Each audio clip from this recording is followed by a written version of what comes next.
இப்போ நம்ம பார்க்க போகிறது 7th தமிழ் இயல் 4 அறிவியல் ஆக்கம் அதை பற்றி பார்க்க போகிறோம். ஃபஸ்ட்டு நம்ம கொடுத்துருக்க பாடப்பகுதி பெரும்பான் ஆற்றுப்படையிலிருந்து கலங்கரை விளக்கத்தை பற்றி நம்ம ஒரு பாடலை பார்க்க போகிறோம். வானம் ஊன்றிய மதலை போல ஏனி சாத்திய ஏற்றருஞ்சென்னி விண்பொற நிவந்த வேயா மாடத்து இரவில் மாட்டிய இலங்கு சுடர் நெகிழி உறவு நீர் அழுவத்து ஓடுகளம் கரையும் துறை. இதை எழுதினவர் யார் அப்படின்னா கடியலூர் உருத்திரங்கண்ணனார். பெரும்பானாற்றுப்படையை எழுதினவர் யார்? கடியலூர் உருத்திரங்கண்ணனார். பெரும்பானாற்றுப்படையை எழுதினவர் கடியலூர் உருத்திரங்கண்ணனார். இப்போ நம்ம சொல்லும் பொருளும் பார்த்துடலாம்.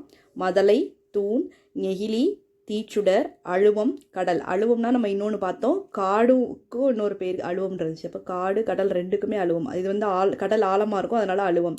அதேமாதிரி ஆழமான காட்டுக்கு பேரும் அழுவம்னு நம்ம பார்த்தோம். அடுத்து வேயா மாடம், வைக்கோல் போன்றவற்றால் வேயப்படாது திண்மையான சாந்து பூசப்பட்ட மாடம். சென்னி உச்சி, உறவு நீர் பெருநீர் பரப்பு, கரையும் அலைக்கும். இப்போ ஆசிரியர் குறிப்பு பார்க்க போகிறோம். கடியலூர் உருத்திரங்கண்ணனார் சங்ககால புலவர். இவர் கடியலூர் அப்படிங்கிற ஊரில் வாழ்ந்தவர். இவர் 10 பாட்டில் இருக்கிற பெரும்பானாற்றுப்படை மற்றும் பட்டினப்பாலை இந்த 2 நூலையுமே எழுதினவர் இவர் தான். பெரும்பானாற்றுப்படை, பட்டினப்பாலை ரெண்டையும் எழுதினவர் யாருன்னா கடியலூர் உருத்திரங்கண்ணனார். பெரும்பானாற்றுப்படையோட பாட்டிலை தலைவன் யார் அப்படின்னா தொண்டைமான் இளந்திரையன். பெரும்பானாற்றுப்படையோட பாட்டுடை தலைவன் தொண்டைமான் இளந்திரையன். இந்நூலில் உள்ள 346லேருந்து 351 வரைக்கும் உள்ள அடிகள் நமக்கு பாடப்பகுதியாக கொடுத்துருக்காங்க. இப்போ ஆற்றுப்படை இலக்கியம் அப்படின்னா என்ன அப்படின்னு சொல்லி ஒரு இதுக்கு டெஃபினேஷன் கொடுத்துருக்காங்க. வள்ளல் ஒருவரிடம் பரிசு பெற்று திரும்பும் புலவர், பாணர் போன்றோர் அந்த வள்ளலிடம் சென்று பரிசு பெற பிறருக்கு வழிகாட்டுவதாக பாடப்படுறது தான் ஆற்றுப்படை இலக்கியம் அப்படின்னு சொல்கிறாங்க. அடுத்து 10 பாட்டு நூல்கள். 10 பாட்டு நூல்களை பற்றி என்னென்ன அப்படின்னு நமக்கு தெரியும். திருமுருக ஆற்றுப்படை, பொருணர் ஆற்றுப்படை, பெரும்பான் ஆற்றுப்படை, சிறுபான் ஆற்றுப்படை, முல்லைப்பாட்டு, மதுரை காஞ்சி, நெடுநல்வாடை, குறிஞ்சிப்பாட்டு, பட்டினப்பாலை. இந்த 10 தான் 10 பாட்டு. இதை நம்ம கொஞ்சம் ஷார்ட்கட்டோட பார்த்துடலாம். முருகன் வீட்டுக்கு வழி கேட்டால் முருகன் கிட்ட 3 மைல் இருக்குது, ஆனால் 1 மைலை தான் எல்லாருக்கும் தெரியும்னு நக்கலா பதில் சொல்கிறான் கீரைக்கடைக்காரன். அதாவது திருமுருகாற்றுப்படை எழுதினவர் நக்கீரர், பாட்டுடை தலைவன் முருகன், அதோடைய அடிவரையறை 317, பாவகை ஆசிரியப்பா. அடுத்து பொருணர் ஆற்றுப்படை போர்க்காலத்தில் பாடுறவங்கள பார்த்தேன் ராமரக்கண்ணி கால்நடையாகவே 2, 4, 8ன்னு எண்ணிக்கிட்டு அவங்க பின்னாடியே போயிட்டா. இது பொருணர் ஆற்றுப்படை எழுது முடத்தாம கண்ணியார். அவங்க கரிகாலனை பற்றி எழுதியிருக்காங்க. 248 அடி அடிவரையறை ஆசிரியப்பாவால் எழுதப்படுது. இதில் உள்ள 10 பாட்டு நூல்கள் எல்லாமே ஆசிரியப்பா தான். இது எல்லாமே அகவல் ஓசை உடையில தான் எழுதப்பட்டிருக்கும். அடுத்து பெரும்பான் ஆற்றுப்படை 500 பெரிய பானையை எடுத்துகிட்டு போன படம் கண்ணு உறுத்தினால திரையால் மறைத்தபடியே போனாங்க. பெரும்பான் ஆற்றுப்படை எழுதினவர் கடியலூர் உருத்திரங்கண்ணனார். இளந்திரையனை பற்றி எழுதியிருக்காங்க. 500 அடிவரையறை. நம்ம இதில் எல்லாமே சொல்லியிருக்கோம் அகவலோசை ஆசிரியப்பான்னு சொல்லிட்டு. அடுத்து சிறுபான் ஆற்றுப்படை 2 ஆற்றை கடந்து 9 சின்ன பானை நிறையா நல்ல நத்தைகளை கொண்டு வந்தவங்க அதை நல்லிய கோடன்கிட்ட வித்துட்டாங்க. 2 ஆற்றை கடந்து 9 சின்ன பானை நிறைய நல்ல நத்தைகளை கொண்டு வந்தவங்க அதை நல்லிய கோடன்கிட்ட வித்துட்டாங்க. சிறுபான் ஆற்றுப்படை எழுதினவர் நல்லூர் நத்தத்தனார். யார்கிட்ட விற்றாங்க? அது யாரை பற்றி எழுதினப்பட்டதுன்னா நல்லிய கோடன். மொத்தம் 269 அடிவரையறை. அடுத்து முல்லைப்பூவை காவல் காத்த நல்ல பூதம் 10 பூ கேட்டால் 3 பூ மட்டும்தான் கொடுத்துச்சு. முல்லைப்பூ எழுதினவர் முல்லைப்பாட்டை எழுதினவர் நப்பூதனார். இதில் யாரை பற்றின்னு சொல்லி கொடுக்கல. 103 அடிவரையறை. மதுரையில் காஞ்சி போயிருந்த மருத நிலத்தை 7-8 பேர் சேர்ந்து 2 வருஷத்தில் நெடுநெடுன்னு செழிப்பாக வளர்ந்த பயிர்களுடைய பூமியாக மாற்றிட்டாங்க. மதுரை காஞ்சி எழுதினவர் மாங்குடி மருதனார். யாரை பற்றி எழுதியிருக்காங்க? பாண்டியன் நெடுஞ்செழியனை பற்றி எழுதியிருக்காங்க. அடிவரையறை 782. அதான் 7-8 பேர் சேர்ந்து 2 வருஷத்தில் 7, 8, 2. அடுத்து என்னடா ஒத்தையா வந்திருக்க, ஒரு அடி அடித்தா 8 அடி பறந்து போய் விழுவன்னு நக்கலாக பேசினவங்கள திருப்பி அடித்த செழியன் நெடுநாளைக்கு பின் வடை சாப்பிட்டான். நெடுநாளைக்கு பின் வடைனா நெடுநல் வாடை. நக்கலாக பேசினவங்க அப்படின்னா நக்கீரர். யாரை பற்றி? பாண்டியன் நெடுஞ்செழியன். செழியன் போட்டிருக்கோமா, நெடுஞ்செழியன். ஒத்தையா வந்திருக்க, ஒரு அடி அடித்தா 8 அடி பறந்து போய் விடுவலாம். 1, 8 118. அடுத்து 2 ஆற்றுக்கு நடுவில் இருந்த ஒற்றை குறிஞ்சி பூவை கபிலர் பிரகதத்தனுக்கு பரிசாக கொடுத்துட்டாரு. குறிஞ்சிப்பாட்டு எழுதினவர் கபிலர். நம்ம குறிஞ்சி கபிலர்னு சொல்லுவோம், அது ஞாபகம் இருக்கும். அதை வந்து யாரை பற்றி அப்படின்னா ஆரிய அரசனான பிரகதத்தன். பாடல் அடிவரையறை வந்து 261. பட்டினப்பாலை. அடுத்து பட்டி கடித்த காலுக்கு 301 ஊசி போட்டாங்களாம். பட்டினப்பாலை வந்து எழுதினவர் வந்து கடிச்சனால கடியலூர் உருத்திரங்கண்ணனார். கால் வந்து கரிகாலன். 301 வந்து அடிவரையறை. மலையில் படுத்திருந்த கௌசிக் நன்றே செய் இன்றே செய்னு முடிவெடுத்து முயற்சி செஞ்சதும் 5-8 முன்னேறிட்டான். இப்போ மலைபடுகடாம். கௌசிக் வந்து பெருங்கௌசிகனார். நன்னன் செய் நன்னன்கிற மன்னரை பற்றி எழுதப்பட்ட பாடல். அடுத்த எத்தனை அடிவரையறைனா 583. இன்னும் ஒரு தடவை பார்த்துடலாமா? திருமுருகாற்றுப்படை எழுதிய ஆசிரியர் நக்கீரர், பாட்டுடை தலைவன் முருகன், அடிவரையறை 317. பொருணர் ஆற்றுப்படை முடத்தாம கன்னியார், கரிகாலன் 248. பெரும்பானாற்றுப்படை கடியலூர் உருத்திரங்கண்ணனார், இளந்திரையன் 500. சிறுபானாற்றுப்படை நல்லூர் நத்தத்தனார், நல்லியகோடன் 269. முல்லைப்பாட்டு நப்பூதனார் 103. மதுரை காஞ்சி மாங்குடி மருதனார் பாண்டியன் நெடுஞ்செழியன் 782. நெடுநல்வாடை நக்கீரர் பாண்டியன் நெடுஞ்செழியன் 118. குறிஞ்சிப்பாட்டு கபிலர் ஆரியரசன் பிரகதத்தன் 261. பட்டினப்பாலை கடியலூர் உருத்திரங்கண்ணனார் கரிகாலன் 301. மலைப்படுகடாம் பெருங்கௌசிகனார் நன்னன் சேய் நன்னன் 583. சரியா? அடுத்து வேயாமாடம் அப்படின்னா சாந்தனால பூசப்படுவது. உறவு நீர் அழுவம். அழுவம்னா என்னன்னு பார்த்தோம், கடல். கடலில் துறைமுகம் அறியாமல் கலங்குவன மரக்கலங்கள். தூண் என்னும் பொருள் தரும் சொல் மதலை. அடுத்து நம்ம பார்க்க போகிறது ஒரு அகநானூறு பாடல். இதுவும் வந்து கடல் கப்பல் பற்றியது தான். இது வந்து அகநானூறு வந்து 255வது பாடல். அகநானூரில் இருக்கிற 255வது பாடல் நமக்கு பாடப்பகுதியாக கொடுத்துருக்காங்க. இதை எழுதினவர் மருதன் இளநாகனார். உலகிழந்த உருக்கெழு வங்கம் புலவுத்திரை பெருங்கடல் நீரிடை போல இரவும் எல்லையும் அசைவின்றி ஆகி விரைசெலல் இயற்கை வங்கூல் ஆட்ட கோடு உயர் திணிமணல் அகந்துரை நீகான் மாட ஒள்ளெறி மருங்கு அறிந்து ஒய்ய. எழுதினவர் மருதன் இளநாகனார். சொல்லும் பொருளும் உருனா அழகு, போலன பிளக்க, வங்கூல் காற்று, நீகான் நாவாய் ஓட்டுபவன், வங்கம் கப்பல், எல் பகல், கோடு உயர் கரை உயர்ந்த, மாட ஒள்ளெறி கலங்கரை விளக்கம். இப்போ நூல்வெளி பார்க்கலாம். மருதன் இளநாகனார் வந்து சங்ககால புலவர்களில் ஒருத்தர். இவரை வந்து மருதத்திணை பாடுவதில் வல்லவர். அதனால தான் இவரை வந்து மருதன் இளநாகனார்னு சொல்கிறாங்க. கலித்தொகை நூலில் வந்து மருதத்திணை உள்ள 35 பாடல்களையும் இவர் தான் பாடியிருக்கிறாரு. கலித்தொகையில் 5 திணையிலையுமே வரும். குறிஞ்சி திணை, மருதத்திணை, முல்லைத்திணை, பாலைத்திணை, அந்த மாதிரி 5 திணையிலையும் வரும். ஸோ 5 திணையில் மருதத்திணையை வந்து எழுதினவர் வந்து மருதன் இளநாகனார் அப்படிங்கிறவர் தான். கலித்தொகையில் எழுதியிருக்காரு. அடுத்து அகநானூறு வந்து 8 தொகை நூல்களில் ஒன்று. புலவர் பலரால் பாடப்பட்ட 400 பாடல்களை உடையது. இந்த நூலை வந்து நெடுந்தொகைன்னு சொல்லுவாங்க. அகநானூருக்கு இன்னொரு பெயர் வந்து நெடுந்தொகை. இந்த நூலில் உள்ள 255வது பாடலை எழுதினவர் தான் யார்? மருதன் இளநாகனார்.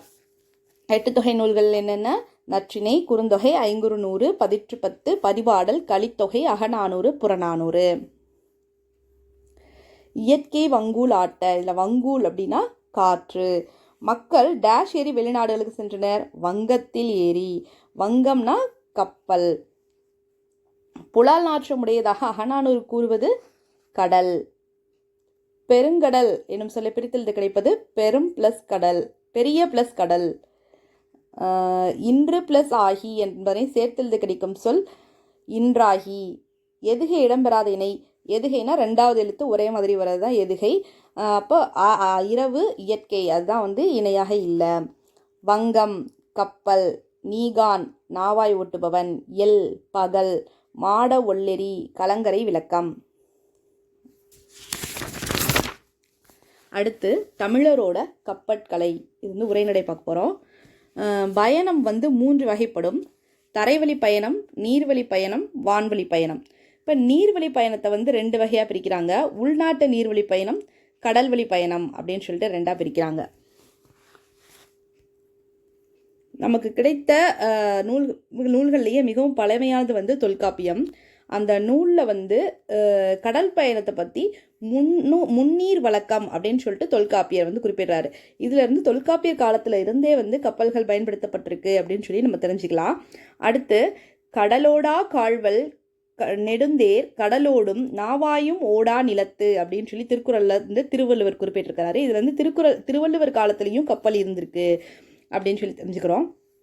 அடுத்து பட்டினப்பாலையில் வந்து பூம்புகார் துறைமுகத்திலேருந்து கப்பல்கள் மூலமாக வந்து பொருட்களை வந்து ஏற்றுமதி இறக்குமதி 2மே செஞ்சாங்க அப்படின்னு சொல்லிட்டு எங்கே பார்க்குறோன்னா பட்டினப்பாலை நூலில் வந்து குறிப்பிட்டிருக்காங்க. அடுத்து அகநானூரில் பார்த்தோன்னா உலகு கிளர்ந்தன்ன உருகெழு வழங்கம் அப்படின்னு சொல்லிட்டு கப்பலை பற்றி சொல்லியிருக்காங்க. ஸோ கண்டிப்பாக அப்பையும் வந்து இருந்திருக்கு. அடுத்து 10 வந்து அருங்கலம் தரியர் நீர்மிசை நிவக்கும் பெருங்கலி வங்கம் அப்படின்னா தன்னோட நம்ம நாட்டில் இல்லாத கிடைக்காத பொருட்களை வந்து பிற நாட்டிலேருந்து கொண்டு வரதுக்காக பெரிய பெரிய கப்பல்கள் வந்து கடல் மேலே மிதந்து சென்றது அப்படின்றத வந்து இது 10 வந்து குறிப்பிட்டிருக்காங்க. அதுதான் இந்த பாடலோட விளக்கம். அடுத்து வந்து சேந்தன் திவாகரம் அப்படிங்கிற நிகண்டு நூலில் வந்து கப்பலுக்கு பல பெயர்கள் வந்து குறிப்பிடப்பட்டிருக்குது. சேந்தன் திவாகரம் அப்படிங்கிற நிகண்டில் வந்து பல வகையான பெயர்கள் கப்பலுக்கு கொடுக்கப்பட்டிருக்குது. அடுத்து என்ன பண்ணாங்கன்னா மரங்கள் இணைச்சு கட்டி அதில் பயணம் செஞ்சாங்க. அதுக்கு பேர் வந்து கட்டு மரங்கள். அதுக்கப்புறம் எடை குறைந்த பெரிய மரங்களோட உட்பகுதியை குடைஞ்சி எடுத்துட்டு அதோட உட்பகுதி தோண்டப்பட்டதுனால அதுக்கு பேர் தோணி அப்படின்னு சொல்லி பேர் வச்சு அதில் பயணம் பண்ணாங்க. அடுத்து சிறிய நீர்நிலைகளை கடக்கிறதுக்காக பயன்படுத்துறது என்னென்ன அப்படின்னா தோணி, ஓடம், படகு, புனை, மிதவை, தெப்பம். சிறிய நீர்நிலைகளை கடக்கிறதுக்கு தோணி, ஓடம், படகு, புனை, மிதவை, தெப்பம் இதெல்லாம் பயன்படுத்தினாங்க. கடலில் பயணம் செய்கிறதுக்கு வந்து களம், வங்கம், நாவாய் இதை வந்து பயன்படுத்தினாங்க. நியூசிலாந்து நாட்டு லெவிங்ஸ்டன் அருங்காட்சியகத்தில் பழங்காலத்து தமிழ்நாட்டு கப்பலில் பயன்படுத்தப்பட்ட மணி ஒன்று அங்கே இருக்குது. அது வந்து தமிழர்கள் வந்து அயல் நாட்டுக்கு கப்பலில் போனாங்கன்றதுக்கு இது ஒரு சான்று. அதே மாதிரி சோழர்களில் வந்து ராஜராஜ சோழனும் ராஜேந்திர சோழனும் பெரிய கப்பற்படையை கொண்டு போய் பல நாடுகளை வந்து வென்றாங்க அப்படின்னு சொல்லிட்டு வரலாறில் பார்க்குறோம். அடுத்ததாக பார்த்தோன்னா கப்பலை கட்டும் கலைஞர்கள் வந்து கம்மியர் என்று அழைக்கப்பட்டனர். கப்பலை கட்டுறவங்க பேர் வந்து கம்மியர். அடுத்து பாருங்க, இதை வந்து மணிமேகலையில் வந்து தெரிஞ்சுக்கலாம். களஞ்சை கம்மியர் வருகென கூவி அப்படின்னு சொல்லிட்டு மணிமேகலை நூலில் வந்து குறிப்பிடப்பட்டிருக்குது. அந்த பாடலுக்கு அர்த்தம் என்ன அப்படின்னா மரக்கலம் செய்கிறவங்கள வந்து வாங்கன்னு கூட்டிகிட்டு போவாங்க. எதுக்கு ஏதாவது பயணம் போகும்போது அந்த கப்பல் பயணம் வந்து ரொம்ப நேரம் ஆகும், அப்படி ரொம்ப தூரமாக ரொம்ப நாட்கள் அவங்க பயணம் இருக்க போகுதுனால வழியில் கப்பலில் ஏதாவது பிரச்சனைனா அதை செய்கிறதுக்காக அந்த கம்மியரை வந்து கூட அழைச்சிட்டு போவாங்களாம். அதுதான் வந்து இங்கே மணிமேகலையில் நம்ம குறிப்பிட்டிருக்காங்க. அடுத்து கப்பலை கட்டும்போது நீர்மட்ட வைப்புக்கு வந்து என்னென்ன மரங்களை பயன்படுத்துவாங்க அப்படின்னா வேம்பு, இலுப்பை, புன்னை, நாவல் இந்த 4 மரங்களை தான் பயன்படுத்துவாங்க. வேம்பு, இலுப்பை, புன்னை, நாவல் இந்த மரங்களை வந்து நீர்மட்ட வைப்புக்கு பயன்படுத்துவாங்க. பக்கங்களுக்கு வந்து தேக்கு, வெண்தேக்குன்ற மரங்களை பயன்படுத்துகிறாங்க. அடுத்து மரத்தோட வெட்டப்பட்ட பகுதியை வந்து வெட்டுவாய் அப்படின்னு சொல்லுவாங்களாம். மரத்தோட வெட்டப்பட்ட பகுதி வந்து வெட்டுவாய்ன்னு சொல்கிறாங்க.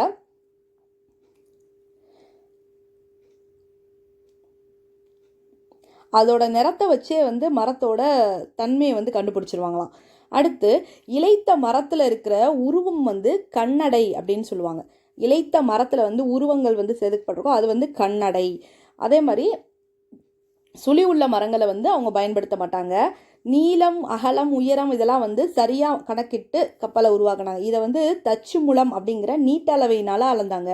கப்பல் செய்கிறதுக்கு பயன்படுத்தப்பட்ட அளவை வந்து தச்சு முழம் அப்படிங்கிற நீட்டளவை. பெரிய படகுகளை வந்து முன்பக்கத்தை வந்து யானை, குதிரை, அன்னம் அப்படி அதோட தலைப்பகுதி மாதிரி வடிவமைப்பாங்க. இதுக்கு வந்து பேரும் வச்சுப்பாங்க. என்ன, கரிமுக அம்பி, பரிமுக அம்பி அப்படின்னு சொல்லியிருக்காங்க. கரிமுக அம்பினா யானை முகத்தில் வர்றது, பரிமுக அம்பினா குதிரை முகத்தோட வர்றது, அந்த மாதிரி. அடுத்து 2 பலகைகளை இணைக்கும் போது வந்து என்ன பண்ணுவாங்களாம், இடையில கேப்பை வந்து ஃபில் பண்ணுறதுக்காக தேங்காய் நார், பஞ்சு இது எல்லாத்தையும் ஒன்றா வச்சு இறுக்கி ஆணிகள் அடிச்சிருவாங்களாம். அடுத்து சுண்ணாம்பு, சணல் இதெல்லாம் கலந்து அரைச்சி அதை வந்து கப்பலோட அடிப்பகுதியில் பூசிடுவாங்க. இதனால் வந்து கப்பல் வந்து பழுதடையாமல் ரொம்ப நாளைக்கு உழைச்சிது. இத்தாலி நாட்டை சேர்ந்த மார்க்கோ போலோ வந்து இதை பார்த்து ரொம்ப ஆச்சரியப்பட்டு பாராட்டியிருக்கிறாரு, வியந்து பாராட்டியிருக்கிறாரு. அதே மாதிரி இரும்பு ஆணிகள் அடித்தோம் அப்படின்னா கப்பல் பயணத்தில் வந்து அது தண்ணியிலே இருக்கிறதுனால துருப்பிடிச்சிரும் அப்படிங்கிறதுக்காக மரத்தால் ஆன ஆணிகளை தான் பயன்படுத்துகிறாங்க. இந்த ஆணிகளை வந்து தொகுதி அப்படின்னு சொல்லுவாங்களாம். ஆணிகளோட பேர் வந்து தொகுதின்னு சொல்லுவாங்களாம் மர ஆணிகளுக்கு. அடுத்து காற்றோட உதவியில் செலுத்தப்படுற கப்பலை வந்து பாய்மர கப்பல் அப்படின்னு சொல்லுவாங்க.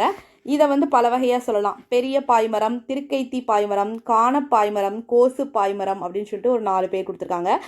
என்னென்னா பெரிய பாய்மரம், திருக்கைத்தி பாய்மரம், காண பாய்மரம், கோசு பாய்மரம். அடுத்து இந்த பாய்மரங்கள்லாம் கட்டுறதுக்கு பயன்படுத்தின கருவிகளும் கயிறுகளும் பல கயிறுகளை பயன்படுத்துனாங்க. என்னென்னா ஆஞ்சான் கயிறு, தாம்பாங்கயிறு, வேடாங்கயிறு, பளிங்கை கயிறு, மூட்டங்கயிறு, இளங்கயிறு, கோடிப்பாய் கயிறு. மொத்தம் 7 கயிறு சொல்லியிருக்காங்க. ஆஞ்சான் கயிறு, தாம்பாங்கயிறு, வேடாங்கயிறு, பளிங்கை கயிறு, மூட்டங்கயிறு, இளங்கயிறு, கோடிப்பாய் கயிறு அப்படின்னு சொல்லியிருக்காங்க. இது பாய்மர கப்பலில் வந்து பாய், கயிறு இதிலலாம் வந்து ஏதாவது பழுது ஏற்பட்டுச்சு அப்படின்னு சொன்னால் அதை வந்து மரப்பிசினை வச்சு இணைத்தாங்க அப்படின்னு சொல்லிட்டு எதில் பார்க்குறோன்னா பரிபாடலில் வந்து நம்ம பார்க்கலாம். பரிபாடலில் வந்து அது குறிப்பிடப்பட்டிருக்குது. இங்கே வந்து ஒரு பாக்ஸ் மெசேஜ் பார்த்துருவோம். ஆங்கிலேயர் கட்டின கப்பலை வந்து 12 வருஷத்துக்கு ஒரு முறை வந்து பழுது பார்க்கணும். ஆனால் தமிழர்கள் கட்டின கப்பலை 50 ஆண்டுகள் ஆனாலும் பழுது பார்க்க தேவையே இருக்காது அப்படின்னு சொன்ன ஆங்கிலேயர் யாருன்னா வாக்கர் அப்படிங்கிறவர். யார் சொல்லியிருக்கா? வாக்கர் அப்படிங்கிறவர் சொல்லியிருக்கிறார். அடுத்து கப்பலில் வந்து பல வகையான உறுப்புகள் இருக்குது. என்னென்னா எறா, பருமல், வங்கு, கூம்பு, பாய்மரம், சுக்கான், நங்கூரம் இதெல்லாம் வந்து கப்பலோட உறுப்புகள். கப்பலோட உறுப்புகள் என்னென்ன அப்படின்னா எறா, பருமல், வங்கு, கூம்பு, பாய்மரம், சுக்கான், நங்கூரம். கப்பலோட அடிமரத்தை தான் வந்து என்ன சொல்லுவாங்களா? எறான்னு சொல்லுவாங்க. கப்பலோட அடிமரம் வந்து எறா, குறுக்கு மரம் வந்து பருமல். அடுத்து கப்பலை உரிய திசையில் செலுத்துறதுக்கும் உரிய திசையில் திருப்புறதுக்கு பயன்படுற கருவி வந்து சுக்கான். அடுத்து கப்பலை வந்து ஒரே இடத்துல நிறுத்தி வைக்கிறதுக்கு பயன்படுறது வந்து நங்கூரம். சமுக்கு அப்படின்னு ஒரு கருவியை பயன்படுத்தியிருக்காங்க. இதை வந்து பயன்படுத்தினதா கப்பல் சாஸ்திரம்ங்கிற நூலில் வந்து குறிப்பிடப்பட்டிருக்கு. சமுக்குன்னு ஒரு கருவி பயன்படுத்தப்பட்டதா கப்பல் சாஸ்திரம்ங்கிற நூலில் வந்து சொல்லியிருக்காங்க. அந்த சமுக்கு அப்படிங்கிறது வந்து காந்த ஊசி பொருத்தப்பட்ட திசை காட்டும் கருவி அப்படின்னு கருவியாக இருக்கலாம்னு கருதுறாங்க. கப்பலை செலுத்துறவர் வந்து மாலுமி, மீகான், நீகான், கப்பலோட்டி அப்படின்ற பெயர்களால் அழைக்கப்படுறாரு. கப்பலை செலுத்துறவர் யாரு? மாலுமி, மீகாமன், நீகான், கப்பலோட்டி. மாலுமி, மீகாமன், நீகான், கப்பலோட்டி.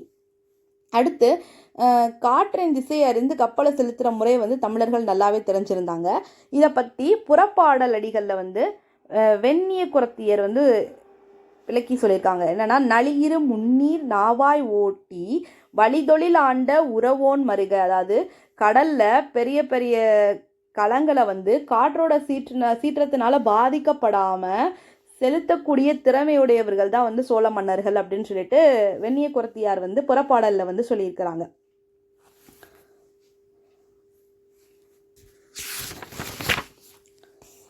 அடுத்து கடலில் போகிற கப்பல்களுக்கு துறைமுகம் இருக்கிற இடத்த வந்து காட்டுறதுக்காக அமைக்கப்படுறதா வந்து கலங்கரை விளக்கம். உயரமான கோபுரத்தோட உச்சியில் வந்து ஒளி வீசும் விளக்க உடையதாக வந்து அது இருக்கும். களம் அப்படின்னா கப்பல், கரைதல் அப்படின்னா அழைத்தல். கப்பலை அழைக்கும் விளக்கு அப்படிங்கிற பொருளை தான் வந்து கலங்கரை விளக்கு அப்படின்னு சொல்லி அதுக்கு பேர் வச்சாங்க. களம் தந்த பொற்பரிசம் களிதோணியால் கரை சேர்க்குந்து அப்படின்னு ஒரு புறநானூறு பாடலை பார்க்கும்போது கப்பல் வந்து கரை வரைக்கும் வர முடியாதனால தோணிகளால் கப்பலில் இருக்கிற பொருள்களை இறக்கி கரைக்கு கொண்டு வந்து சேர்த்தாங்க அப்படிங்கிற செய்தியையும் நம்ம இங்கே வந்து பார்க்குறோம். பெரும்பாலும் வந்து அவங்க வந்து பயணம் செய்கிறதுக்கு மட்டும் இல்லாமல் போர் புரியறதுக்கும் கப்பல் பயன்படுத்தப்பட்டுச்சு. இப்போ வந்து நம்ம பொருட்களை இறக்கிறதுக்கு தான் அதிகமாக பயன்படுத்துகிறோம். அதை வந்து சரக்கு கப்பல் அப்படின்னு சொல்கிறோம். போருக்கு பயன்படுத்துகிற கப்பல்களும் போர்க்கப்பல்களும் இருக்குது. அதே மாதிரி அடுத்து இன்னொரு இன்ஃபர்மேஷன், கடல் ஆமைகள் வந்து இனப்பெருக்கத்துக்காக இடம் தேடி ரொம்ப தூரம் பயணம் செய்யும். அதோட வழியை வந்து செயற்கைக்கோள் மூலமாக ஆராய்ச்சி பண்ணி அதோட வழிகளில் வர்ற நாடுகளெல்லாம் பார்க்கும்போது அந்த எல்லா நாடுகள்லையுமே வந்து தமிழர்கள் வந்து வாணிக தொடர்பு கொண்டு இருந்தாங்க. இதை வச்சு பார்க்கும்போது இவங்க வந்து ஆமைகளை வந்து வழிகாட்டியாக பயன்படுத்தி இருக்கலாம் அப்படின்னு சொல்லி ஒரு கருத்து இருக்குது. தமிழர்கள் சிறிய நீர்நிலைகளை கடக்க பயன்படுத்தியது ஓடம். தொல்காப்பியம் கடற்பயணத்தை டேஷ் வழக்கம் என்று கூறுகிறது. முன்னீர் வழக்கம். கப்பலை உரிய திசையில் திருப்புவதற்கு பயன்படும் கருவி சுக்கான். கப்பல் கட்டுவதற்கு பயன்படும் மர ஆணிகள் தொகுதி. கப்பல் ஓரிடத்தில் நிலையாக நிற்க உதவுவது நங்கூரம். இளைத்த மரத்தில் காணப்படும் உருவங்கள் கண்ணடை. எரா அப்படின்னா அடிமரம், பருமல்னா குறுக்கு மரம், மீகாமன் அப்படின்னா கப்பலை செலுத்துபவர், காந்த ஊசி திசை காட்டும் கருவி. அடுத்து ஆழ்கடலின் அடியில் அப்படின்னு சொல்லிட்டு ஒரு விரிவானம் கொடுத்துருக்காங்க. ஆக்சுவலி இந்த கதை வந்து நமக்கு முக்கியம் கிடையாது, ஆனாலும் நம்ம ஜஸ்ட்டு என்ன இருக்குன்னு மட்டும் பார்த்துப்போம். இதில் வந்து பியரி அப்படின்னு சொல்லிட்டு ஒரு விலங்கியல் பேராசிரியர் இருக்கிறாரு. அவர் வந்து கடலுக்கடியில் இருக்கிற விலங்குகளை பற்றி ஆராய்ச்சி செய்ததில் விருப்பமுடையவர் இவர்.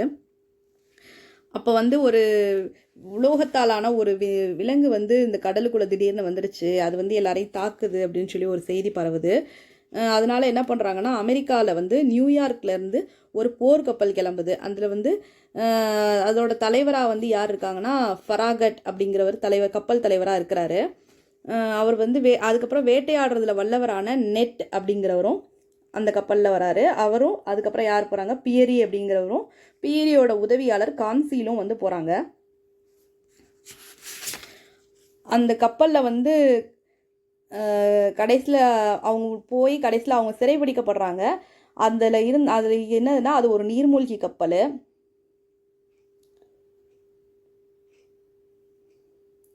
அந்த நீர்மூழ்கி கப்பலோட பேர் வந்து நாட்டிலஸ். அதோட தலைவர் யார் அப்படின்னா, நீர்மூழ்கி கப்பலோட தலைவர் யாருன்னா நெமோ அப்படிங்கிறவர் வந்து தலைவராக இருக்கிறாரு.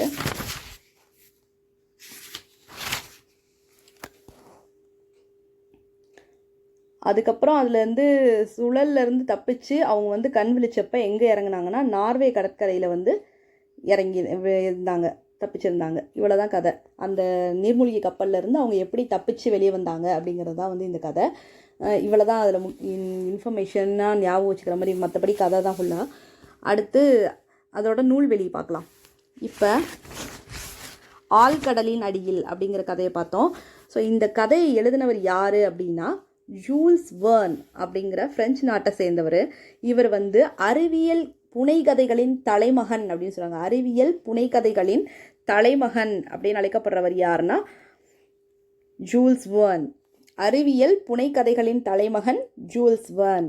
இவர் வந்து பிரான்ஸ் நாட்டை சேர்ந்தவர். அறிவியல் கண்டுபிடிப்புகள் பல கண்டுபிடிக்கப்படுறதுக்கு முன்னாடியே அதை பற்றி தன்னோட புதினங்களில் எழுதினவர் வந்து இவர் தான். இவர் எழுதின புதினங்கள் என்னென்ன அப்படின்னா, 80 நாளில் உலகத்தை சுற்றி பூமியின் மையத்தை நோக்கி ஒரு பயணம் அப்படிங்கிறது அப்படின்னு பல புதினங்கள் படைத்திருக்காரு. இவர் எழுதின ஆழ்கடலின் அடியில் அப்படிங்கிற புதினம் வந்து முக்கியமானது. அதோட மொழிபெயர்ப்போட சுருக்கம் தான் வந்து பாடமாக கொடுத்துருக்காங்க. ஸோ ஆழ்கடலின் அடியில் அப்படிங்கிற புதினத்தை எழுதினவர் வந்து ஜூல்ஸ் வெர்ன். அடுத்து நம்ம பார்க்க போகிறது இலக்கணம்.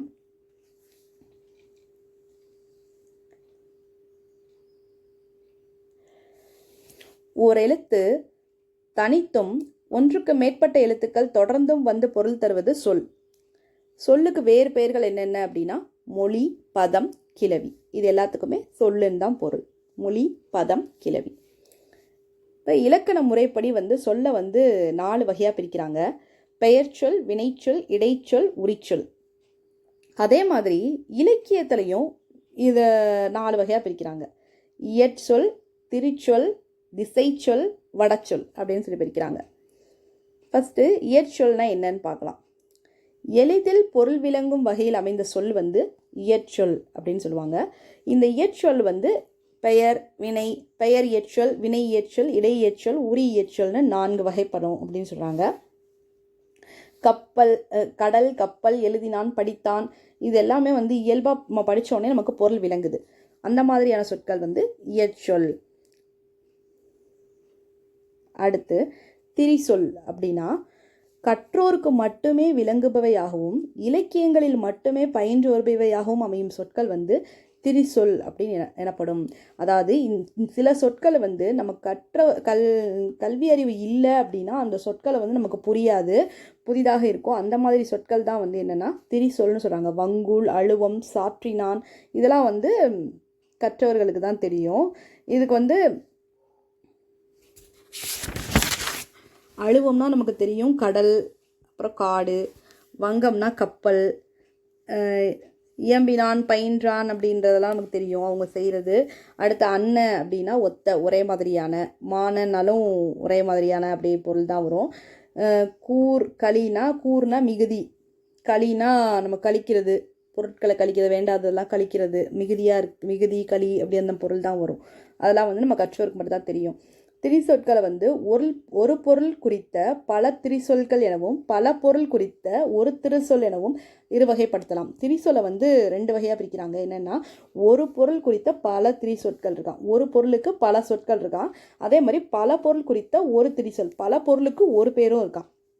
வங்கம், அம்பி, நாவாய் இது எல்லாமே வந்து கப்பல்ங்கிற ஒரே பொருளை தரும். வங்கம், அம்பி, நாவாய். கப்பலுக்கு இன்னொரு பேர்னா வங்கம், அம்பி, நாவாய். அடுத்து இதழ் அப்படிங்கிற சொல்லு வந்து பூவின் இதழ், உதடு, கண்ணிமை, பனையேடு, நாளிதழ் எல்லாத்துக்குமே வந்து இதழ்ங்கிற சொல்ல தான் நம்ம பயன்படுத்துகிறோம். ஒரு சொல்லுக்கு பல பொருட்கள் இருக்குது. அடுத்து திசை சொல். வடமொழி தவிர பிற மொழிகள்லேருந்து வந்து தமிழில் இடம்பெற சொற்கள் வந்து திசை சொல் அப்படின்னு சொல்கிறாங்க. சாவி, சன்னல், பண்டிகை, ரயில் இதெல்லாம் வந்து தமிழில் வழக்கத்தில் இருந்தாலும் அது வந்து தமிழ் சொல் கிடையாது. சாவி, சன்னல், பண்டிகை, ரயில் இதெல்லாம்.